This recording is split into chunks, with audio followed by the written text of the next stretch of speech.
CM Chandrababu ఇవాళ CRDA authority సమావేశంలో పాల్గొనున్నారు. మరికొద్ది సేపట్లో జరిగే సిఆర్డీఏ అథారిటీ సమావేశానికి సీఎం హాజరవుతారు. అనంతరం రాత్రి 7:30 విజయవాడలోని ఎస్వీఎన్ కన్వెన్షన్ హాల్లో డాక్టర్ సురేష్ కుమార్తె వివాహానికి హాజరవుతారు. రాత్రి 8:30 చంద్రబాబు తన నివాసానికి చేరుకుంటారు. శ్రీకాకుళం జిల్లాలో ఈ నెల 30న జరగనున్న నీట్ పీజీ 2026 పరీక్షలకు పకడ్బందీ ఏర్పాట్లు చేయాలని కలెక్టర్ స్వప్నిల్ దినకర్ పున్కర్ అధికారులను ఆదేశించారు. జిల్లాలో 3 కేంద్రాల్లో మొత్తం 682 మంది పరీక్ష రాసేలా ఏర్పాట్లు చేస్తున్నారు. ఈ నెల 30న ఉదయం 9 గంటల నుంచి మధ్యాహ్నం 12:30 వరకు కంప్యూటర్ ఆధారిత పరీక్ష జరగనుంది. పరీక్షా కేంద్రాల వద్ద గట్టి పోలీస్ భద్రత, సీసీ కెమెరా నిఘాల ఏర్పాటు చేయడంతో పాటు ఎలక్ట్రానిక్ గ్యాడ్జెట్లను అనుమతించబోమని కలెక్టర్ తెలిపారు. కర్నూలు జిల్లా ఎమ్మిగనూరులో అక్రమంగా తరలిస్తున్న 30 క్వింటాల రేషన్ బియ్యం పట్టుబడింది. గత 15 రోజులుగా రెక్కీ నిర్వహించిన జనసేన నాయకుడు చల్ల వరుణ్ పక్కా సమాచారంతో బియ్యం తరలిస్తున్న బొలెరో ట్రాలీ వాహనాన్ని పట్టుకున్నట్లు తెలిపారు. అనంతరం వాహనాన్ని పోలీస్ స్టేషన్కు తరలించి పోలీసులకు అప్పగించారు. రూరల్ పోలీసులు కేసు నమోదు చేసి దర్యాప్తు చేపట్టారు.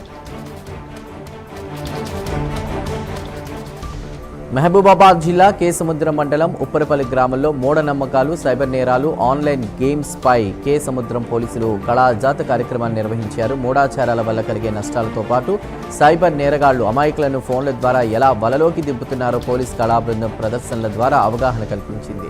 ఈ కార్యక్రమాన్ని గ్రామస్తులు పెద్ద సంఖ్యలో తిలకించారు. అనంతరం కేసముద్రం సిఐ సత్యనారాయణను గ్రామస్తులు శాలువాతో సన్మానించారు.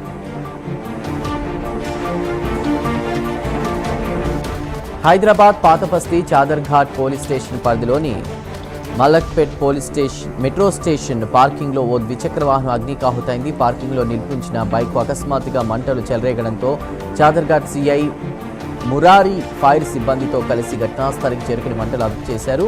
ఇక ఓ ఆకతాయి కావాలనే బైక్ నిప్పంటించి ఉండొచ్చని పోలీసులు అనుమానిస్తున్నారు. సీసీ కెమెరాల ఫుటేజీని పరిశీలిస్తూ కేసు నమోదు చేసి దర్యాప్తు చేపట్టారు.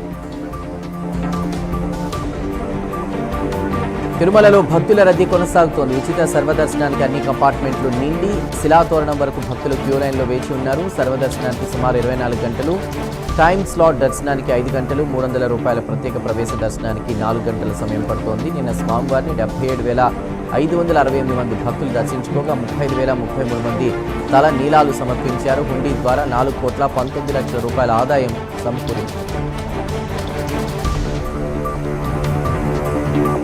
శ్రీకాకుళం జిల్లా పలాస మండలం మామిడిపల్లికి చెందినటువంటి జుత్తు హేమారావు రోజా దంపతుల కుమార్తె ప్రవళిక తీవ్ర అనారోగ్యంతో మంచానికి పరిమితమైంది. నెల రోజుల వయస్సులో శస్త్రచికిత్స జరిగిన తర్వాత ప్రవళికలో కదలికలు తగ్గిపోయాయని, మాటలు రాకపోవడంతో పాటు కాళ్లు కూడా కదపలేని పరిస్థితి ఏర్పడిందని తల్లి రోజా చెబుతోంది. ప్రస్తుతం మందులు, ఇతర అవసరాలకు నెలకు 10,000 రూపాయలకు పైగా ఖర్చు అవుతుండగా తండ్రి హైదరాబాద్లో కూలీ పనులు చేస్తూ కుటుంబాన్ని పోషిస్తున్నారు. పింఛన్ కోసం దరఖాస్తు చేసిన వేలిముద్రలు, ఐరిస్ నమోదు కాకపోవడంతో లబ్ధి అందడం లేదంటూ కుటుంబం ఆవేదన వ్యక్తం చెందుతోంది.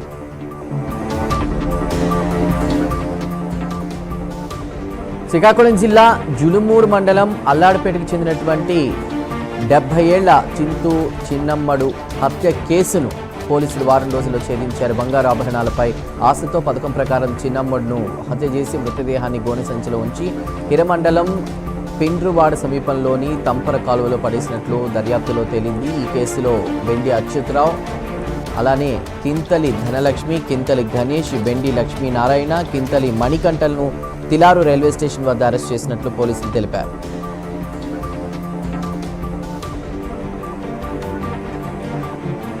కాకినాడ జిల్లా జగ్గంపేటలో రోడ్డు ప్రమాదం జరిగింది. జేకొత్తూరు నుంచి జగ్గంపేటకు బైక్పై వస్తున్న ఇద్దరిని కారు ఢీకొట్టింది. ఈ ప్రమాదంలో బైక్పై ప్రయాణిస్తున్న ఇద్దరికి గాయాలయ్యాయి. వెంటనే స్పందించిన స్థానికులు క్షతగాత్రులను ఆసుపత్రికి తరలించారు.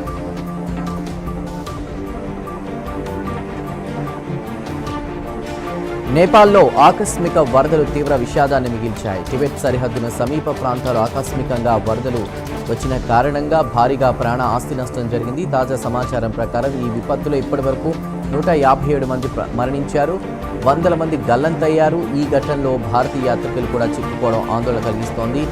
కైలాష్ మానస్ సరోవర్ యాత్రకు వెళ్లిన 133 మంది భారతీయ యాత్రికులు గల్లంతైనట్లు వార్తలు వస్తున్నాయి.